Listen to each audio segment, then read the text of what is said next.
ராமநாதபுரத்தில் மழை மற்றும் நோயால் பாதிக்கப்பட்ட பயிர்களுக்கு நிவாரணம் கோரி விவசாயிகள் போராட்டம் நடத்தி வருகிறார்கள்.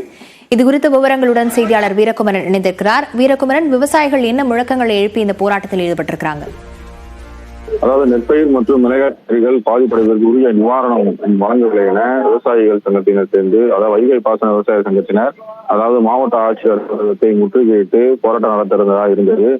தற்போது போராட்டம் நடத்தி வந்த நிலையில் ராமநாதபுரம் மாவட்டம் திருவாரணை, கடலாடி, முதுகுளத்தூர், கமுதி பகுதிகளில் பருவம் தவறி பெய்த மழையால் ஏற்பட்ட நோய் தொற்று காரணமாக பாதிக்கப்பட்ட நெற்பயிர்களுக்கு ஏக்கர் ஒன்றுக்கு 25,000 வழங்க வேண்டும். அதிக கனவினால் பாதிக்கப்பட்ட நெற்பயிருக்கு 100% தேசிய வேளாண் காப்பீட்டுத் தொகை வழங்கிட வேண்டும். மிளகாய் பயிருக்கு ஏக்கருக்கு 25,000 வழங்கிட வேண்டும் உள்ளிட்ட முக்கிய அம்ச கோரிக்கைகளை வலியுறுத்தி 5 கோரிக்கைகளை வலியுறுத்தி வைகை பாசன விவசாய சங்கத்தை சேர்ந்த MSK பாக்கியநாதன் தலைமையில் தற்போது மாவட்ட ஆட்சியர் அலுவலகத்தை முற்றுகையிட முன்வந்த 500க்கும் மேற்பட்ட விவசாயிகள் முன்வந்த நிலையில் தற்போது நுழைவாயில் போராட்டத்தில் ஈடுபட்டு வந்தனர். அதனைத் தொடர்ந்து மாவட்ட ஆட்சியர் அலுவலகத்தை முற்றுகையிட முயன்ற போது போலீசார் தடுத்து நிறுத்தியதால் காலையில் அமர்ந்து போராட்டத்தில் ஈடுபட்டு வருகின்றனர்.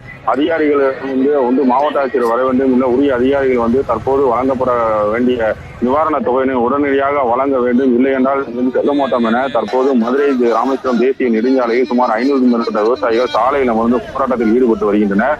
ராமநாதபுரம் வட்டாட்சியர் சாமிநாதன் மற்றும் போலீசார், வேளாண்மை துறை அதிகாரிகள் தற்போது பேச்சுவார்த்தையில் ஈடுபட்டு வருகின்றனர்.